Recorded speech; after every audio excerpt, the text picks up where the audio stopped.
Halo semuanya, perkenalkan nama saya Glesden Laila dengan NIM 856343193 dari Fakultas Keguruan dan Ilmu Pendidikan, jurusan Pendidikan Guru DSD. Di sini saya akan menjelaskan tentang perjalanan Pancasila, yaitu dasar negara Indonesia dari masa ke masa, mulai dari awal kemerdekaan hingga era reformasi. Yang pertama, awal kemerdekaan tahun 1945. Nah, segalanya bermula pada tahun 1945 ketika Indonesia baru saja memproklamasikan kemerdekaannya dalam sidang BPI PKI. Soekarno menyampaikan gagasan tentang dasar negara yang kemudian dikenal sebagai Pancasila. Nah, 5 prinsip yang menjadi pedoman hidup bangsa yaitu ketuhanan, kemanusiaan, persatuan, kerakyatan, dan keadilan sosial. Pada 18 Agustus 1945, Pancasila resmi tercantum dalam pembukaan UUD 1945, menandai lahirnya dasar ideologi negara. Lalu yang kedua, pada masa Republik Indonesia Serikat, yaitu tahun 1949 sampai 1950. Namun tidak lama setelah itu Indonesia sempat berubah untuk menjadi Republik Indonesia Serikat atau RIS. Nah, pada masa ini konstitusi RIS tidak secara eksplisit mencantumkan Pancasila sebagai dasar negara karena menggunakan sistem federal yang berbeda. Namun semangat Pancasila tetap hidup sebagai roh pemersatu bangsa di tengah sistem yang belum stabil. Setelah itu, Indonesia kembali menjadi negara kesatuan pada tahun 1950 dan Pancasila kembali menegaskan posisinya sebagai dasar negara. Yang ketiga, masa demokrasi terpimpin, yaitu tahun 1959 sampai 1965.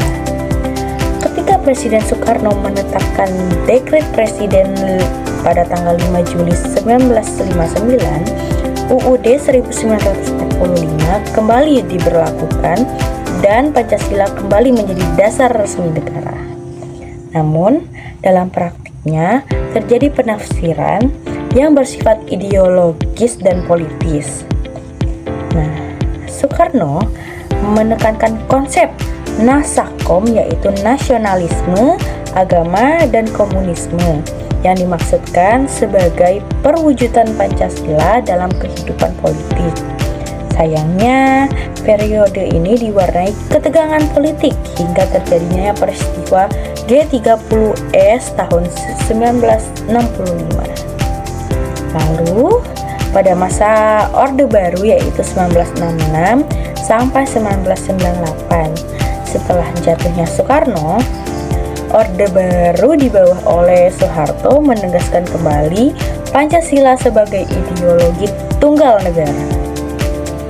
Melalui program seperti P4, Pedoman Penghayatan dan Pengamalan Pancasila dan Penataran Pancasila, pemerintahan berupaya menanamkan nilai-nilai Pancasila kepada seluruh rakyat. Namun, dalam praktiknya, Pancasila sering dijadikan alat legitimasi kekuasaan sementara kebebasan politik dibatasi. Pancasila tetap dijunjung tinggi, tetapi penerapannya sering tidak sesuai dengan semangat demokrasi dan keadilan sosial. Lalu, pada era reformasi tahun 1998 hingga saat ini. Nah, tahun 1998 menjadi titik balik sejarah. Setelahnya jatuhnya Soeharto, Indonesia memasuki era reformasi. Nilai-nilai Pancasila kembali ditafsirkan secara lebih terbuka dan demokratis. Pancasila tidak lagi digunakan sebagai alat kekuasaan, melainkan dijadikan pedoman moral dan etika dalam kehidupan berbangsa. Kini, di tengah tantangan globalisasi, Pancasila terus relevan sebagai dasar untuk menjaga persatuan, toleransi, dan keadilan sosial bagi seluruh rakyat Indonesia. Nah, dari masa ke masa, Pancasila telah mengalami dinamika dan tantangan. Namun, satu hal tetap abadi, Pancasila adalah jiwa dan jati diri bangsa Indonesia yang terus menuntut kita menuju masyarakat yang adil, makmur, dan beradab. Sekian dari video saya, terima kasih.